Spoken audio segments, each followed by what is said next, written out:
पढ़ते हैं प्रसार का कार्य या वर्क ऑफ एक्सपेंशन, यानी कि किसी सिस्टम में किसी सॉलिड, लिक्विड या गैस का प्रसार के कारण यदि आयतन में वृद्धि हो रही हो तो इसको क्या कहते हैं, प्रसार। और इसके थ्रू होने वाला कार्य क्या कहलाता है, प्रसार का कार्य या वर्क ऑफ एक्सपेंशन। इसलिए लिखता हूँ मैं, किसी तंत्र में आयतन वृद्धि को प्रसार कहा जाता है। क्या कहते हैं, प्रसार। और इसके द्वारा होने वाला कार्य क्या कहलाता है, प्रसार का कार्य। ठीक है, इसे कहते हैं प्रसार का कार्य। प्रसार का कार्य ज़्यादातर किस में होता है, गैसीय तंत्रों में, गैसियस सिस्टम में। यानी कि ज़्यादा एक्सपेंड कौन कर सकता है, यदि यहाँ पर कोई सॉलिड रखा हुआ है तो ये आयतन में वृद्धि कैसे कर पाएगा, नहीं कर पाएगा।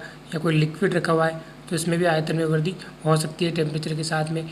या फिर यह कहें कि यहाँ पर अगर गैस रखी हुई है तो ये ज़्यादा पॉसिबिलिटी है एक्सपेंड होने की, आयतन में वृद्धि होने की। तो ये ज़्यादातर किस में होता है, गैसीय तंत्रों में होता है प्रसार का कार्य। आयतन में वृद्धि होना क्या कहलाता है, प्रसार। और इसके द्वारा होने वाला कार्य क्या कहलाता है, प्रसार का कार्य। अब यदि कोई गैस एक्सपेंड होती है, प्रसारित होती है, अपने आयतन को बढ़ाती है तो क्या होता है, किस में चेंज आता है, दाब में।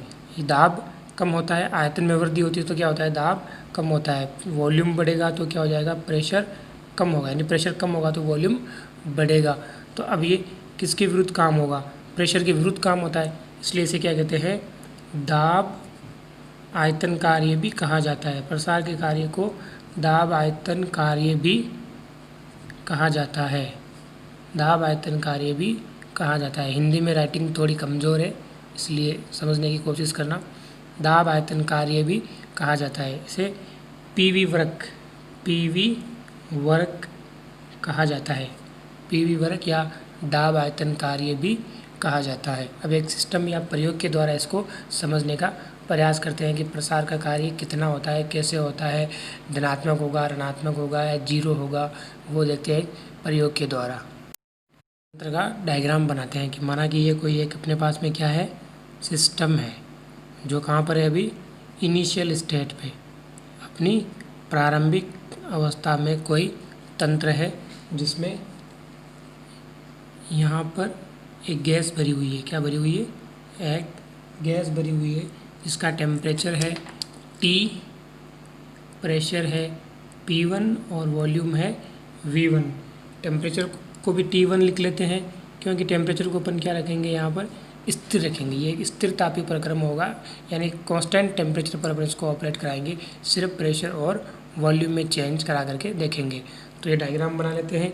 इसको अपन, ये क्या है, एक पिस्टन लगा हुआ है। क्या लगा हुआ है, पिस्टन लगा हुआ है जो ऊपर नीचे फ्री मूवमेंट कर सकता है। इसको अपन लिख देते हैं, डी से डिनोट कर देते हैं कि डी, ये पिस्टन लगा हुआ है। पिस्टन के यहाँ पर 2 क्लिप लगी हुई है। ठीक है, 2 क्लिप लगा देते हैं कि पिस्टन ज़्यादा ऊपर नहीं जा पाए या फ्री मूवमेंट कर सके, ऐसी लगा देते हैं। और एक क्लिप कहाँ लगा देते हैं, यहाँ ऊपर लगा देते हैं कि अगर गैस एक्सपेंड होगी, बढ़ेगी तो पिस्टन ऊपर की तरफ जाएगा, लेकिन पिस्टन क्या हो, सिस्टम से बाहर ना गिरे, इसलिए यहाँ पर एक क्लिप और लगा देते हैं जहाँ पर रुक जाए। इसको नाम दे देते हैं अपन एस और एस डैश, ये है स्टॉपर। पिस्टन के ऊपर क्या करते हैं, एक m द्रव्यमान का भार रख देते हैं, m द्रव्यमान का भार रख देते हैं। तो ये अपना एक सिस्टम तैयार हो गया जिसमें एक गैस भरी हुई है, T1 टेम्परेचर, P1 प्रेशर और V1 वॉल्यूम पर। अब अपने को स्थिर तापीय प्रक्रम संपन्न करवाना है, टेम्परेचर को कांस्टेंट रखना है और प्रेशर वॉल्यूम गैस को एक्सपेंड होने देना है। एक्सपेंड इस तरीके से होने देना है कि पिस्टन ऊपर मूवमेंट करता जाए और एस तक आ जाए।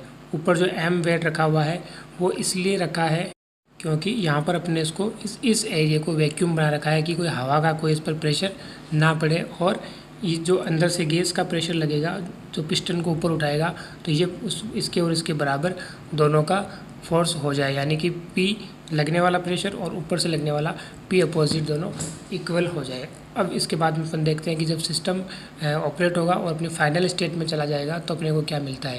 तो फाइनल स्टेट में अपने को क्या मिला, गैस एक्सपेंड हुई और ये वाला सिस्टम अपने को प्राप्त हुआ। पिस्टन जो पहले एस और एस क्लिप से रुका हुआ था वो अब कहाँ पर चला गया, एस डैश और एस डैश क्लिप पर जा कर के रुक गया। ठीक है, तो इतने वेट को क्या किया, गैस ने ऊपर उठाया। तो कितना कार्य किया ये अपन देखेंगे। देखिए पहले तो सिस्टम की सराउंडिंग के साथ में क्या हो रहा है, बाउंड्री लाइन चेंज हो रही है। क्या हो रहा है, बाउंड्री लाइन यानी कि परिसीमा क्या हो रही है, बढ़ रही है। जो पहले यहाँ तक सिस्टम था वो अब सिस्टम कितना हो गया, थोड़ा ज़्यादा हो गया, वॉल्यूम बढ़ गया। प्रेशर भी चेंज हो गया, पहले यहाँ P1 था अब P2 हो गया, यानी कि प्रेशर में कमी आई है। T1 टेम्परेचर था अब T2 है। T1 T2 इसलिए लिखा है कि ये क्या है, 1 नंबर कंडीशन है, ये 2 नंबर कंडीशन है। बाकी टेम्परेचर दोनों जगह क्या है, T1 बराबर T2, यानी कि क्या है, स्थिर तापी प्रक्रम है, तापमान को अपन चेंज नहीं कर रहे हैं। तो अब देखते हैं कितना कार्य हुआ। तो आप बताएं कि इसमें वर्क कितना हुआ। W बराबर यहाँ लिख लेते हैं, W बराबर कितना हुआ, mgh। गैस ने कितना कार्य किया, जब ये एक्सपेंड हुई तो इसने m मास के द्रव्यमान को g ग्रेविटी फोर्स के साथ में h हाइट तक ऊपर उठाया। h हाइट अपन इसको मान के चलते हैं कि यहाँ से सिस्टम की जो ऊपर की दीवार है उससे चेक करेंगे अपन, सिस्टम की इस दीवार से चेक करते हैं कि यहाँ से सिस्टम कहाँ तक गया, यहाँ तक, निचली दीवार तक। तो ये h हाइट तक क्या किया, गैस ने सिस्टम पिस्टन को एक्सपेंड किया या ऊपर की तरफ उठाया। तो वर्क कितना मिला अपने को, mgh। तो लगने वाला अपोजिट फोर्स क्या होगा, फोर्स निकालने के लिए बताइए क्या करेंगे। पिस्टन का जो आयतन है, ये मानते हैं कि जो पिस्टन है, पिस्टन का आयतन अपन मानते हैं कि A है। पिस्टन का आयतन बराबर A है। तो क्या मिलेगा अपने को, जब पिस्टन ऊपर की तरफ जा रहा है तो विपरीत दाब या अपोजिट प्रेशर है वो कितना लगेगा, जो सिस्टम को रोकने के लिए M के द्वारा लगाया जा रहा है। तो वो हो जाएगा P अपोजिट बराबर mg/A। ठीक है, और मैं इसको क्या लिख सकता हूँ, mg बराबर क्या हो जाएगा मेरा, P अपोजिट A मल्टीपल अपने को मिल जाएगा। देता हूँ इक्वेशन नंबर 1। ये अपने पास में एक नई टर्म्स आ गई और ये जो mg की वैल्यू आई है, mg का जो मान अपने को मिला है, इसको अपन को कहाँ रखना है, किए गए कार्य के लिए। किए गए कार्य की समीकरण अपने को 1 नंबर मिल चुकी है, तो वहाँ रखते हैं अपन mg का मान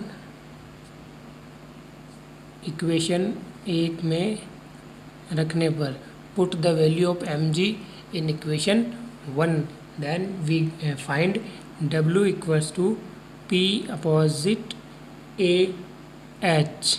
h ये अपनी हाइट है, mg की वैल्यू अपन ने रख दी है।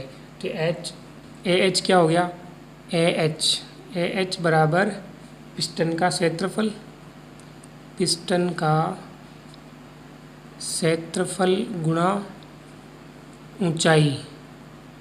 ऊंचाई कितनी, जितनी इसने गैस ने पिस्टन को ऊपर उठाने में तय की है। तो ये क्या हो गया, तंत्र के आयतन को परिवर्तन को दर्शाता है। ये क्या दर्शाती है, तंत्र के आयतन परिवर्तन को दर्शाती है। यानी कि अपने पास क्या मिल गया अपने को, P डेल V जो अपने को अब तक मिलता आया था वही है, P प्रेशर होगा और जो ये बल हो गया, और विस्थापन V, यानी कि इतना विस्थापन हुआ है। कितना विस्थापन हुआ है, AH विस्थापन हुआ है। तो अपन इसको क्या लिखेंगे, AH क्या हो गया अपना, आयतन परिवर्तन ही है AH, A इसका क्षेत्रफल और H या हाइट। तो क्या हो गया, AH अपना जितना विस्थापन हुआ है पिस्टन का वो लिखेंगे। तो H बराबर V2 माइनस V1 बराबर डेल V, और इस मान को अपन को कहाँ रखना है, समीकरण 60 में। समीकरण जो अपने को 1 से मिली थी, ठीक है, यानी इक्वेशन 2 में डेल V का मान रखना है। तो W बराबर क्या हो गया, P opposite del V, V2 minus V1 या डेल V। तो किया गया कार्य क्या हो गया, PV। इस प्रकार के कार्य को क्या कहते हैं, PV वर्ग भी कहा जाता है। अपने लिखा था PV वर्ग भी कहा जाता है, दाब आयतन कार्य भी कहा जाता है। अपने को क्या मिला है, किया गया कार्य P opposite del V। P opposite क्यों लिखा अपन ने, क्योंकि ये विपरीत दिशा में कार्य किया जा रहा है, पिस्टन को ऊपर उठाने का कार्य किया जा रहा है। यदि पिस्टन को ऊपर उठाने का कार्य नहीं किया जाता, गैस सिर्फ एक्सपेंड होती V1 से V2 तक, तो वो कहलाता मुक्त प्रसार कार्य, जो अपन पहले पढ़ चुके हैं। इक्वेशन के द्वारा अपन क्या कर सकते हैं, P और V के बीच में एक वक्र प्राप्त कर सकते हैं। किसके बीच में? P और प्रेशर और वॉल्यूम के बीच में एक वक्र प्राप्त कर सकते हैं। मैं तो लिखता हूँ कि जब ये सिस्टम मेरा इस कंडीशन में था उस समय V1 वॉल्यूम था यहाँ पर, और उसका प्रेशर क्या था? P अपोजिट यहाँ पर। अब जब वॉल्यूम बढ़ने लगा तो वॉल्यूम इस तरीके से बढ़ा और यहाँ आकर के पिस्टन पर रुक गया। उस समय मेरा वॉल्यूम था V2। तो अब प्रेशर क्या रहेगा? ये इस तरीके का अपने को वक्र मिलेगा, यानी कि ये जो फोर्स है यहाँ पर V2 की जगह ये फोर्स होगा P अपोजिट फोर्स, जो अब गैस आयतन को ऊपर जाने से रोक रहा है, और ये अपना प्राइमरी फोर्स था जो V1 आयतन पर था। तो ये जो एरिया है, ये अपने को जो क्षेत्र मिला है वो क्षेत्र क्या दर्शाता है? P अपोजिट फोर्स को। P अपोजिट फोर्स, इसको मैं लिख देता हूँ P अपोजिट एरिया। और ये मेरी थी इनिशियल कंडीशन, इनिशियल स्टेट, वहाँ पर P1 V1, और ये है फाइनल स्टेट जहाँ पर है P2 V2। तो प्रसार का कार्य समझ में आ गया होगा कि गैसें यदि जब आयतन में वृद्धि करती है तो वो कुछ सिस्टम में कार्य करती है, जिससे सराउंडिंग में वर्क मिलता है, सिस्टम के द्वारा कार्य किया जाता है। इसे पीवी वक्र भी, पीवी कार्य भी कहा जाता है। क्वेश्चन सोल्व करते हैं। क्वेश्चन लिखिए आप लोग। 1 किलोग्राम का कोई वेट है, उसको 1 मीटर ऊंचाई तक उठाना है, तो कितना कार्य किया जाएगा ये ज्ञात कीजिए। तो कार्य कितना होता है अपना फॉर्मूले से बताइए। कार्य होता है W बराबर mgh। तो फॉर्मूले में क्या रखना है? वैल्यू रखनी है W बराबर mgh। W बराबर m की वैल्यू कितनी है? 1 kg। इसको लिखता हूँ 1 kg गुना g का मान कितना होता है ग्रेविटी का, आप सब जानते होंगे, याद भी होगा, 9.80 मीटर सेकेंड इनवर्स। और हाइट कितनी है? 1 मीटर। तो इसको क्या करेंगे? मल्टीपल करेंगे, आप कैलकुलेटर से उसको गुणा भाग करके देख सकते हैं। 9.80 किलोग्राम मीटर सेकेंड पर सेकेंड स्क्वायर मीटर। ठीक है, इसको और आगे चेंज करके क्या लिख सकते हैं? 9.80 nm न्यूटन मीटर, या इसको जूल में चेंज करेंगे तो क्या आ जाएगा? W बराबर 9.80 जूल। ठीक है, यही अपना क्या होगा फाइनल आंसर। अब पढ़ते हैं उत्क्रमणीय प्रक्रमों के लिए प्रसार कार्य। इससे 2 क्वेश्चन जो आते हैं किस तरीके से आते हैं वो क्वेश्चन पहले आप देख लीजिए। उत्क्रमणीय प्रक्रम में कार्य अधिकतम होता है, सिद्ध कीजिए। या फिर क्वेश्चन आता है सिद्ध कीजिए W मैक्स बराबर 2.303 into NRT log V final upon V initial. दोनों क्वेश्चन सेम है, दोनों का आंसर भी सेम होगा, जो अपना टॉपिक है वही इसका आंसर होगा। तो इसमें अपन पढ़ेंगे कि उत्क्रमणीय प्रक्रम में प्रसार कार्य कैसे होता है और वो अधिकतम कैसे होता है अनुत्क्रमणीय प्रक्रमों की तुलना में। देख लीजिए, पहले अब सिस्टम को समझ लेते हैं कि रिवर्सिबल और रिवर्सिबल क्या है। मैं साइड में समझा देता हूँ। एक रिवर्सिबल इरिवर्सिबल प्रोसेस है जो यहाँ से स्टार्ट होती है ए कंडीशन से और बी पर आकर के सिस्टम रुक जाता है, यानी कि प्रेशर जितना लगा दिया उतना लगा दिया, वॉल्यूम जितना था उतना लगा दिया। अब यदि इसी सिस्टम को मैं कहूँ कि ए से जो बी पर सिस्टम जाएगा, ए से बी पर सिस्टम जा रहा है, उसको ए से शुरू होगा, बीच में किसी भी क्षण रोक लिया अपन ने इसको ए डैश पर और वापस पीछे की तरफ लेकर आ गए। ठीक है, तो प्रेशर और वॉल्यूम का अलग मान मिलेगा। ठीक है, अब यहाँ से वापस सिस्टम को शुरू किया और फिर यहाँ पर रोक के डबल डैश, फिर वापस पीछे की तरफ लेके आ गए, फिर यहाँ से शुरू करेंगे तो सिस्टम छोटे छोटे टुकड़ों में कार्य करेगा। छोटे छोटे टुकड़ों में कार्य करेगा तो इसका जो सम आएगा या इंटीग्रेशन आएगा ए से बी तक का, वो क्या आएगा? इसके कंपैरिजन में ज़्यादा आएगा। इसीलिए उत्क्रमणीय प्रक्रमों में प्रसार का कार्य क्या होता है? मैक्सिमम होता है। चलो इसको अब पढ़ के देखते हैं, प्रूफ करके देखते हैं कि ये कैसे होता है। माना स्थिर दाब पर तंत्र का आयतन V1 से V2 हो तो तंत्र द्वारा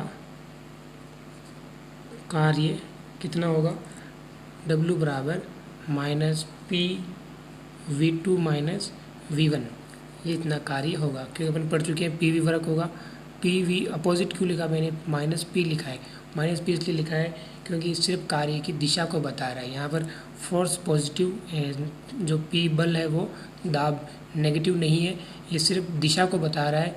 ये मैग्नीट्यूड शो कर रहा है किए गए कार्य का, क्योंकि कार्य तंत्र के द्वारा किया जा रहा है। ये तंत्र पर कार्य होता सराउंडिंग के द्वारा तो वो होता पॉजिटिव। ठीक है, अब लिखते हैं प्रथम नियम समीकरण से। प्रथम नियम समीकरण, प्रथम नियम समीकरण क्या होती है, डेल ई बराबर क्यू माइनस डब्लू। इसको मैं देता हूँ इक्वेशन नंबर 1। प्रथम नियम समीकरण क्या होती है, ऊर्जा परिवर्तन बराबर किया गया दी गई ऊष्मा माइनस किया गया कार्य। तो लिख लिया डेल ई में डब्लू की वैल्यू रखनी है, डेल ई बराबर Q minus P V two minus V one. तो डेल ई की वैल्यू क्या आ गई, डेल ई बराबर Q minus P del V. अब देखिए, यदि अपना प्रक्रम जो सिस्टम है वो यदि अपना स्थिर आयतन पर हो, यदि तंत्र स्थिर आयतन पर हो, तो क्या लिखेंगे अपन, डेल ई बराबर क्यू वी। अगर स्थिर आयतन पर होगा तो ये वैल्यू क्या आएगी, डेल वी बराबर क्या हो जाएगा, ज़ीरो। डेल वी बराबर जीरो हो जाएगा तो ये टर्म्स क्या हो जाएगी, ज़ीरो, जिससे क्या होगा, डेल ई बराबर क्यू वी मिलेगा। अब यहाँ से देखते हैं कि किया गया कार्य मैक्सिमम कैसे होता है। इसे लिख देता हूँ मैं इक्वेशन नंबर, सॉरी जो टर्म्स आई अपने पास पी डेल वी की, इसको मैं यहाँ लिख देता हूँ। क्या लिखूँगा, डब्लू मैक्स किया गया कार्य बराबर वी वन की जगह मैं लिखूँगा वी इनिशियल से वी फाइनल तक, क्योंकि V1 V2 नहीं लिखेंगे अपन। सिस्टम क्या करेगा, छोटे छोटे टुकड़ों में काम करेगा, PV1 P1 V1 P2 V2 P3 V3, और ऐसे लास्ट में क्या आएगा, इन सब का सम आएगा। वो क्या होगा, किया गया कार्य। तो V इनिशियल से V फाइनल मैंने लिखा है, वो कार्य क्या आएगा, P डेल V। PV बराबर क्या होता है, PV बराबर NRT। PV बराबर NRT आदर्श गैस समीकरण, आइडियल गैस इक्वेशन। तो ये वैल्यू मैंने देता हूँ यहाँ पर, डब्लू मैक्स बराबर वी इनिशियल से V final NRT upon V del V. NRT से अपन ने किसका मान रखा है, P का मान रखा है, NRT अपॉन वी। ये किसका मान रखा है अपन ने, P का मान रखा है। P का मान क्या होता है, NRT अपॉन वी, और dV का मल्टीपल है। यहाँ पर PV का पूरा मान NRT नहीं रखा है, इस P की वैल्यू निकाली अपन ने आदर्श गैस समीकरण से। तो ये वैल्यू रख दी। इसके बाद में इसको आगे सोल्व करते हैं। डब्लू मैक्स बराबर V initial to V final, NRT को मैं क्या कर लेता हूँ, बाहर निकाल लेता हूँ, NRT V initial to V final dV upon V. इसको आगे सोल्व करते हैं।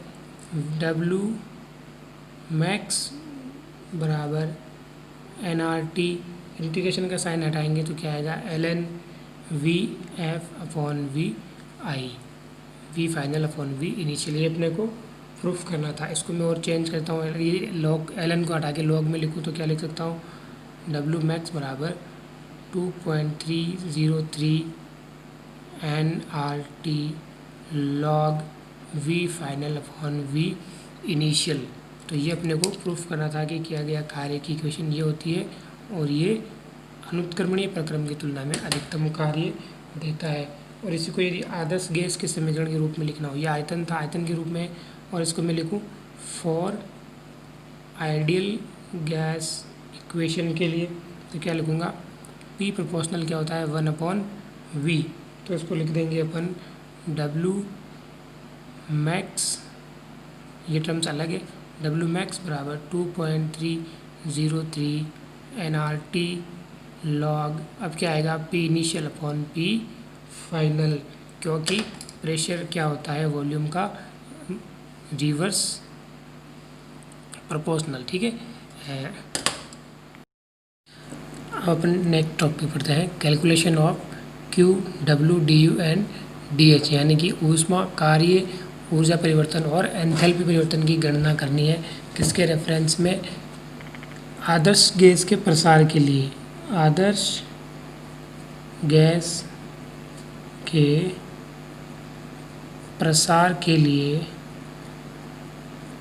कौन सी कंडीशन में? Isothermal and adiabatic. Isothermal and adiabatic conditions में क्या करना है? किसी आदर्श गैस के किए गए कार्य, दी गई ऊष्मा, ऊर्जा परिवर्तन और एंथैल्पी परिवर्तन की अपने को क्या करनी है? कैलकुलेशन करनी है। तो ये मान सकते हैं कि ये अपने अब तक जो अपने चैप्टर में पढ़ा है उस सब का ये क्या है? रिवीजन है। तो आप बताते चलिए। देखिए अपने एक इक्वेशन पढ़ी थी, डी यू बराबर क्या होता है? C we D T. ये एक कंडीशन इक्वेशन पढ़ी थी। और यदि सिस्टम क्या हो? अपना समतापी हो, आइसोथर्मल की बात हो रही है, समतापी होगा तो डी टी बराबर क्या होगा? ज़ीरो। और डी टी बराबर जीरो होगा तो डी यू क्या हो जाएगा? ज़ीरो हो जाएगा, क्योंकि ऊर्जा परिवर्तन किसका फलन है? ताप का फलन है। किसी भी तंत्र की ऊर्जा, आंतरिक ऊर्जा किसका फलन होती है? ताप का फलन होती है। तो डी यू बराबर क्या हो जाएगा? जीरो। तो अपने को एक टर्म्स की वैल्यू मिल गई, ये वाली वैल्यू मिल गई। डी यू बराबर क्या होगा? जीरो। सेकंड पढ़ते हैं अपन। ये कंडीशन लगा लीजिए, दूसरा एरो में यहाँ लगा देता हूँ। अब बताइए प्रथम नियम समीकरण क्या है? फर्स्ट लॉ इक्वेशन क्या है? डेल डी यू बराबर क्यू माइनस डब्ल्यू बराबर जीरो होता है। तो क्यू बराबर क्या हो जाएगा? डब्ल्यू। दूसरी वैल्यू भी पता चल गई कि दी गई ऊष्मा और किया गया कार्य बराबर होगा किसी भी आइसोथर्मल प्रोसेस के लिए। अब नेक्स्ट पढ़ते हैं डेल एच की वैल्यू। तो आदर्श गैस के लिए स्थिर ताप पर बॉयल का नियम क्या कहता है? पीवी का मान भी स्थिर होता है, यानी कि अगर सिस्टम अपना समतापी है तो बॉयल के अनुसार पीवी क्या होता है? फिक्स मान होता है। उस कंडीशन में क्या होगा? एंथैल्पी परिवर्तन क्या हो जाएगा? एंथैल्पी की इक्वेशन से डेल एच बराबर del U plus del PV, और पीवी अपना जीरो है तो क्या कंडीशन आएगी? डेल एच बराबर डेल यू, और समतापी प्रक्रम में डेल यू क्या होता है? जीरो होता है। तो डेल एच भी क्या हो गया अपना? जीरो। तो चारों टर्म्स एक दूसरे से रिलेटेड है, आप समझ गए होंगे। किसी भी सिस्टम के समतापी यदि कोई तंत्र है तो उसमें आदर्श गैस के लिए डी यू क्या होगा? जीरो होगा। डी यू जीरो होगा तो दी गई ऊष्मा और किया गया कार्य भी आपस में क्या होंगे? बराबर होंगे। अगर अपना टेम्परेचर फिक्स है, चेंज नहीं हो रहा है, तो आदर्श गैस के लिए क्या होगा? पीवी बॉयल के नियमानुसार, यहाँ लिख लीजिए आप, अकॉर्डिंग टू बॉयल के अकॉर्डिंग क्या होता है? पीवी भी कांस्टेंट वैल्यू होती है। अब पीवी कांस्टेंट वैल्यू, ये डेल पीवी कुछ आ नहीं रहा है तो ये टर्म्स क्या होगी? जीरो। अगर ये जीरो होगी तो डेल एच किसके बराबर बचा? डेल यू के। डेल यू ऑलरेडी क्या है? जीरो, तो डेल एच भी जीरो। तो अपनी चारों वैल्यू बता गई, एक, दूसरी, तीसरी यहाँ और चौथी यहाँ। किसके लिए थी? किसी आइसोथर्मल प्रोसेस के लिए। अब पढ़ते हैं एडायबेटिक प्रोसेस के लिए। देखिए ऊष्मागतिकी के प्रथम नियम से, एडायबेटिक कंडीशन में अपन पढ़ रहे हैं, तो ऊष्मागतिकी के प्रथम नियम से क्या होता है? डेल क्यू जो है वो क्या होती है? इसको अपन शुरुआत में अपन ने पढ़ा था, ये इक्वेशन इस तरीके से लिखी थी अपन ने, डी टी, यहाँ पर क्या ये एडायबेटिक है, हीट चेंज नहीं हो रही है किसी भी कंडीशन में, तो किए गए कार्य के साथ में इसको जोड़ करके अपन ने लिखा था, क्यू बराबर दी गई ऊष्मा प्लस किया गया कार्य। तो इस कंडीशन में लिखी थी। यहाँ पर क्या होगा? किसी भी रुद्धोष्म परिस्थिति में यदि ऊष्मा चेंज नहीं हो रही तो डेल क्यू बराबर क्या आता है? जीरो। तो ये तो कॉमन सेंस से अपन लिख लेंगे कि यदि हीट चेंज नहीं हो रहा है, एडायबेटिक सिस्टम है, रुद्धोष्म है, हिंदी में लिखा जाएगा रुद्धोष्म, यानी कि ऊष्मा का एक्सचेंज नहीं हो रहा है सराउंडिंग टू सिस्टम और सिस्टम टू सराउंडिंग, तो अपनी ऊष्मा चेंज तो क्या रहेगा? जीरो, यानी कि क्यू का मान क्या रहने वाला है? जीरो। आदर्श गैस के लिए फॉर आइडियल गैस क्या होता है? Del U upon del V at constant T बराबर क्या होता है? शून्य। और एक इक्वेशन डेफिनेशन अपन ने पढ़ी थी, डेल यू बराबर del T at constant V बराबर क्या होता है? C V. ये क्या होता है?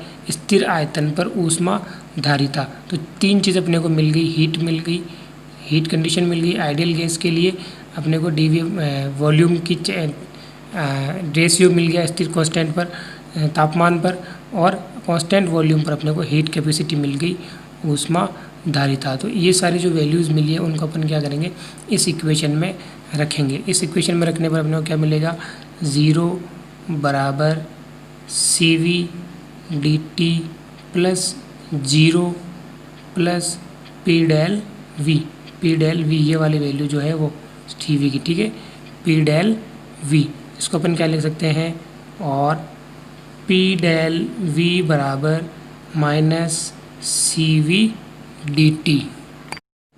अतः किसी आदर्श गैस के लिए उत्क्रमण निर्दोषम प्रसार के लिए किया गया कार्य क्या हो जाएगा, W बराबर, W के अंदर वैल्यू रखनी है अपने को, W बराबर P डेल V, ये अपन ने पढ़ा था V इनिशियल से V फाइनल तक का।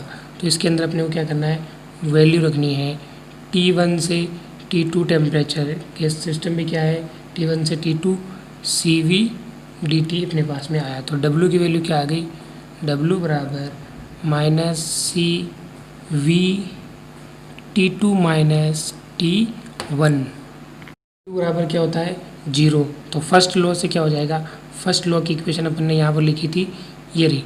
फर्स्ट लॉ की इक्वेशन से क्या हो जाएगा, डेल U बराबर माइनस W और DU बराबर माइनस P डेल V, क्योंकि W क्या होता है माइनस P डेल V, यहाँ लिखा था अपन ने PdV, तो ये हो गया अपोजिट। तो W की वैल्यू आ गई, एनर्जी की वैल्यू आ गई, Q की सिस्टम की एंथैल्पी। तो सिस्टम की एंथैल्पी क्या होती है, DH बराबर DU plus PdV plus VdP। तो यहाँ पर ये वैल्यू किस में रखेंगे अपन, पहले वाली इक्वेशन में। इससे ऊपर जब अपने को इक्वेशन मिली इसमें ये वैल्यू रखेंगे तो क्या मिल जाएगा, DH बराबर minus PdV plus PdV plus VdP। तो ये तो कट जाएंगे आपस में और बचेगा क्या अपने पास में, DH बराबर VdP। तो अपने पास चारों वैल्यू आ गई आइसोथर्मल प्रोसेस और एडियाबैटिक प्रोसेस दोनों में। TU QW डेल H, यहाँ पर अपने को मिल गया डेल H, एंथैल्पी की वैल्यू मिल गई, किए गए कार्य मिल गया, और हीट से ऑलरेडी 0 होती है तो अपने पास में चारों वैल्यू आ गई। आदर्श गैस के प्रसार के लिए आइसोथर्मल और एडियाबैटिक कंडीशन में किए गए कार्य, दी गई ऊष्मा, एनर्जी परिवर्तन और एंथैल्पी परिवर्तन के न्यूमेरिकल वैल्यूज़।